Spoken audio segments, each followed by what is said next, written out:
Hello friends, உங்கள் சாப்பாட்டு சமையல் லாக் சேனல்லேருந்து ஜிஎம் பிரகாஷ் பேசுகிறேன். அனைவருக்கும் வணக்கம். இன்றைக்கி வந்து நம்ம வீட்டில் இருக்க மாமரத்து கீழே தான் நிற்கிறோம். இங்கே பாருங்கள் எவ்வளோ பெரிய மாமரமாக இருக்குது. நல்லா பெரிய மாமரம். கிட்டத்தட்ட இந்த மாமரம் வச்சு 15 வருஷத்துக்கு மேலே ஆச்சுங்க. 15 வருஷமாக நல்லா ஹைட்டாக பெருசாக போயிட்டுருக்கு. ஆனால் இது வரைக்கும் ஒரு காய் காய்ச்சதில்லை. போன வருஷம் ஒரு இடத்துல மட்டும் பூ பூத்துச்சு. பூ பூத்து ஒரே ஒரு காய் வந்துச்சு. நாங்கள் சரி காய் வருதே நான் பறித்து பார்ப்போம்ட்டு பறித்து கட் பண்ணி சாப்பிட்டோம். டேஸ்ட்டே இல்லை. அது புளிப்பாக ஏதோ ஒரு சுவையிலே ஒரு டேஸ்ட்டே இல்லாமல் இருந்துச்சு.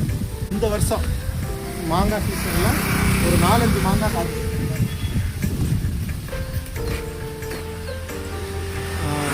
பாருங்க. 4-5 மாங்காய் வந்து இந்த வாட்டி காய்ச்சிச்சு. ஒரே இடத்துல காய்ச்சிச்சு. நாங்கள் மாங்காய் போன வாட்டியே டேஸ்ட் இல்லை. அந்த மாங்காவை பறிக்கவே இல்லை. ஒரு 4 மாங்காய் இந்த வாட்டி அப்படியே சூப்பராக பழுத்து இருக்குங்க. இந்த மாங்காய் 4 மாங்காவும் அப்படியே கீழே விழுந்துருச்சு.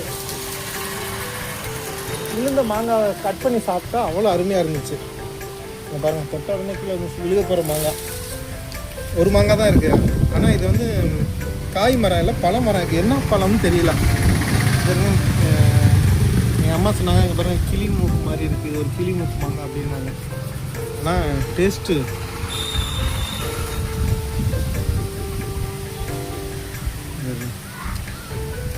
ஒரு மாங்காய் வந்து சாப்பிட்றதுக்கு ஒரு நாரே இருக்காது. அவ்வளோ டேஸ்ட்டாக இருந்துச்சுங்க. அல்வா மாதிரி இருக்குங்க.